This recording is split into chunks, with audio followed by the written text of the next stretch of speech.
everyone, my name is Cheyenne Scroggins. When you think of art, what do you think of? A painting, a picture, a sculpture? What about graffiti? Today I'm going to discuss 3 art forms that influence social values and behaviors. The article, Art and Society, The Impact and Influence of Art in Culture and Community, had this to say about art. Throughout history, art has been a powerful tool for social activism.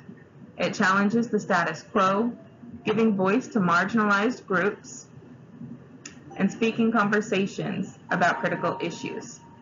From protest art to socially engaged projects, artists use their platforms to highlight injustices and advocate for change. If you've ever driven down 45 in Houston, where 45 meets I-10, then you've seen the iconic bridge, Be Someone. This bridge has stood since roughly 2010, inspiring and uniting Houstonians alike. The H-Town Best wrote a piece called Be Someone, Houston's iconic artwork inspiring a city, wherein they cite that the painting has stood as an iconic symbol of inspiration and unity. In 2018, Be Someone was changed to Be Mattress Mac in honor of the influential figure Mattress Mac. In 2019 to Be Sus after a popular video game. In 2020, it was changed to Wash Your Hands during the COVID-19 pandemic. Again in 2020 to George Floyd, highlighting the injustices he faced. And finally, in 2022, it was changed to No War, No Peace, in response to the Ukraine crisis. This bridge has inspired Houstonians to be themselves, to unite together, even though everyone is different. This article also states they should strive to be someone who matters and can make an impact on this world. Other people who make an influence on this world are healthcare workers.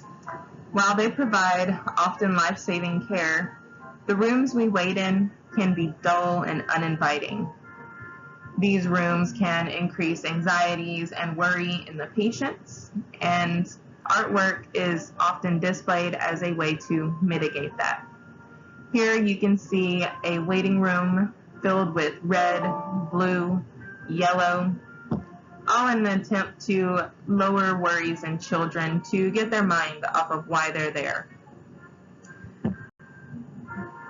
Another form of artwork that's often displayed in doctors' offices is babies and children. In an OB/GYN office, these paintings can attempt to lower anxieties in prenatal patients, that no matter what they're facing, the goal is to bring a beautiful, bouncing baby into this world. Here you can see a brother and a sister loving on their sibling. It's very pretty. It invokes happiness and comfort, and that's the goal in artwork within an OB/GYN office. The final example I'm going to be talking about is journalistic photography.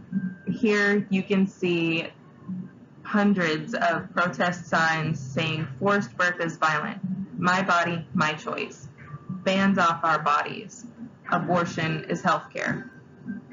When I was in high school, I was extremely pro-life. I felt every child that was conceived deserved a chance at life. While I still believe that, as I grew up, I see now that what someone does doesn't affect me. Not everybody's in the situation to bring a child into this world, and even if they were to be brought into this world, foster care is overwhelmed. Some of these children grow up in the system, and it adversely affects their adulthood, which in turn affects society. These pictures over time compelled me to open my mind to see both sides and to be empathetic and sympathetic, and it invokes a very strong emotion. Now, in conclusion, the 3 art forms that influence social values and behaviors are examples like graffiti, pictures and photographs in a doctor's office or a waiting room. And finally, journalistic photography that takes real-life, candid photos of people standing up for what they believe in. These are all meant to invoke certain emotions, and while they don't always do that, the goal is there, and I believe they do. I believe 100% that they influence social values and behaviors, just as they did in me.